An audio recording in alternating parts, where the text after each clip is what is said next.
On the eve of the 2011 Big Ten Men's Basketball Tournament, we are here in Indianapolis talking with the Indianapolis Convention and Visitors Association Director of Communications, Chris Gahl, on what it means for the city of Indianapolis to host such a great conference tournament like the Big Ten Men's Basketball Tournament. Chris, thanks for taking the time out of your day here.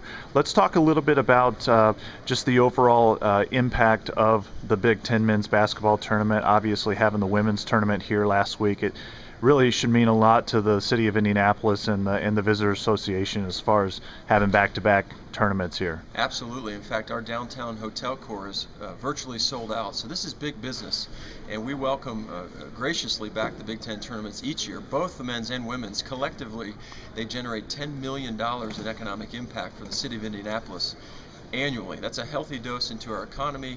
Our restaurants are full, our hotels are virtually sold out. This is big business, but in addition to that, it really helps our overall tourism calendar to be diverse. And we know that these 11 schools travel well to Indianapolis to soak in these activities and to do little things like pairing each school with a bar or restaurant where fans can gather adds to the fan festive environment here in the city.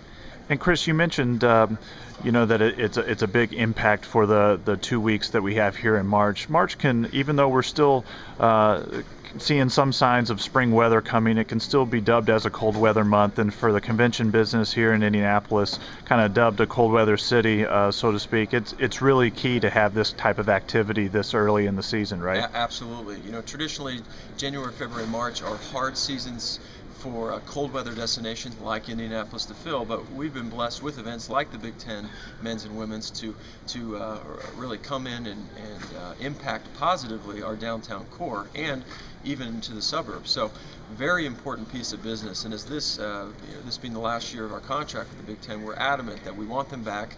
We feel there's no better place than Indianapolis and Conseco Fieldhouse to host the Big Ten men's and women's tournaments, and we feel confident that we can again display a collective rolling of the red carpet out for the visitors that come and the VIPs and alumni bases that travel to Indianapolis each year for these tournaments. And Chris, one of the things that seems so attractive about Indianapolis is that everything is so centrally located here downtown. Very, very much a walkability, so to speak, where even on a rainy day like this Wednesday today, people can find their way about downtown through the enclosed skywalks here in the city and through the shopping malls as well.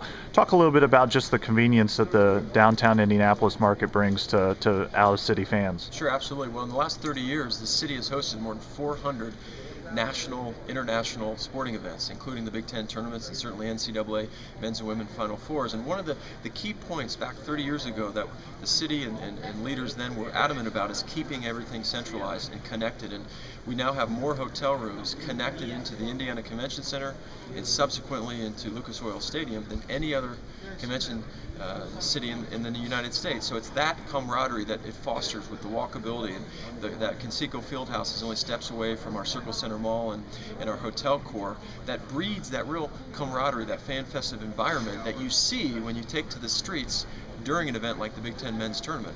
And you mentioned Lucas Oil Stadium. In years past, this has historically been the last major Big Ten championship here for Indianapolis of the calendar year. But there's another big championship coming in the fall of 2011, and that's the very first Big Ten football championship held across the street at Lucas Oil Stadium. Now, obviously, Lucas Oil Stadium, the home for the Colts and several high school football games, and I believe Indiana's actually opening up their season with Ball State this year at Lucas Oil Stadium. But to me, the Big Ten football championship really is going to be kind of the main prelude to you all hosting the Super Bowl. Absolutely. I couldn't agree with you more. We're honored to have the first inaugural Big Ten football championship in Lucas Oil Stadium. We know that, again, 13% of the time that facility is in use is for Colts-related football.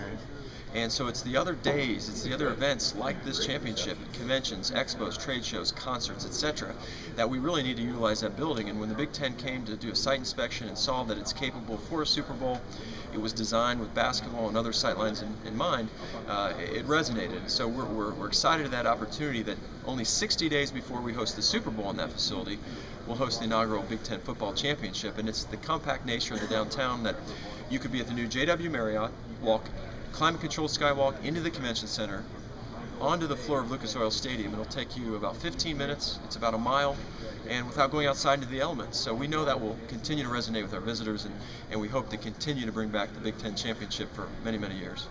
Well, Chris, we definitely appreciate your time taken here with Big10.org, and certainly Indianapolis is no stranger to hosting big events, and we have the Big Ten men's basketball tournament coming up here and the football championship to look forward to. Thank you for your time, Chris. Thanks for having me on. Bye-bye.